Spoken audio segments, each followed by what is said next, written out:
Senator Cheruiyot, apologies, and Honorable Amiliang. Thank you, We are Chair. making it again popular, I don't know why. No problem. Thank you, Auditor General Emeritus. And let me begin on your last point. I agree with you because that's an area, potential area of conflict while one is in office. Because you begin looking forward and imagine, is it worth it?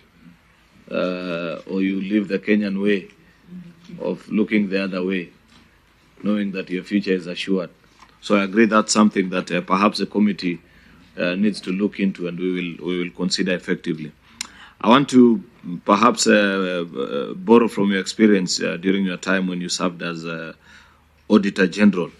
There is a topic of the cost of living, which unfortunately I wanted to listen to you on, but you didn't delve so much into. Maybe you avoided it thinking it's a political issue. It's not really that much. Apart from the good political undertones where there are colleagues who feel that Kenya has taken a turn for the worse under this administration, everybody knows what has happened and how we found ourselves in this situation. An objective analysis knows how Kenya as a country found itself in its current economic predicament. What is your assessment of the size of government that we run, and where is it that savings can be made? Because one of the key, or actually the bulk of our economic situation is anchored by on debt, and debt has the debt distress that we have need to pay off, borrow to survive a little, and also due projects because of political pressures is something that continues to hang over us. Where do you feel that savings could be made? Save for I've seen what you spoke about on the Chapter 15 commissions, but these are very small, insignificant government agencies, if I put it. If you check through their budgets, they hardly consume maybe 200-300 million. In a budget of 3 trillion, that's a drop in the ocean. But where do you genuinely feel that serious savings can be made?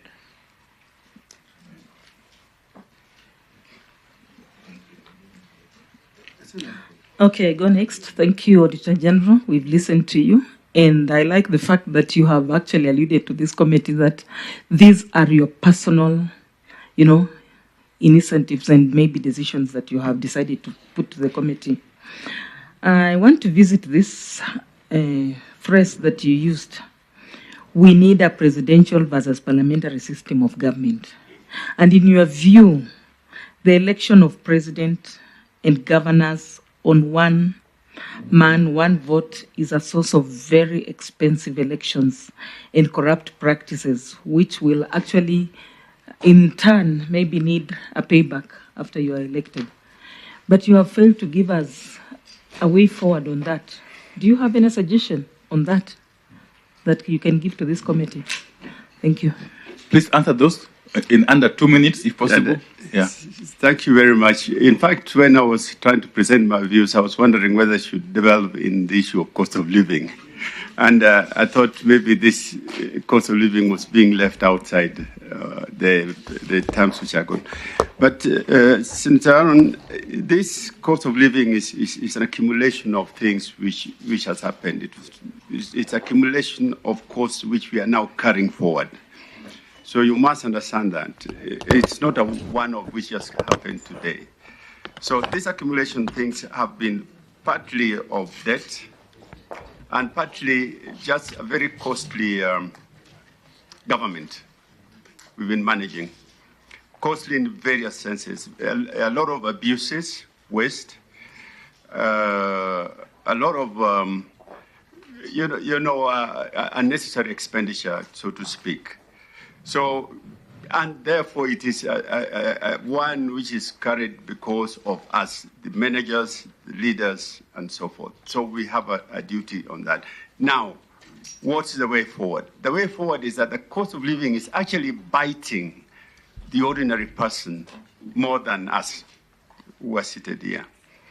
And therefore, the way forward is, we know people talk of, we must find a way of cushioning. Find a way of cushioning the very low-level people.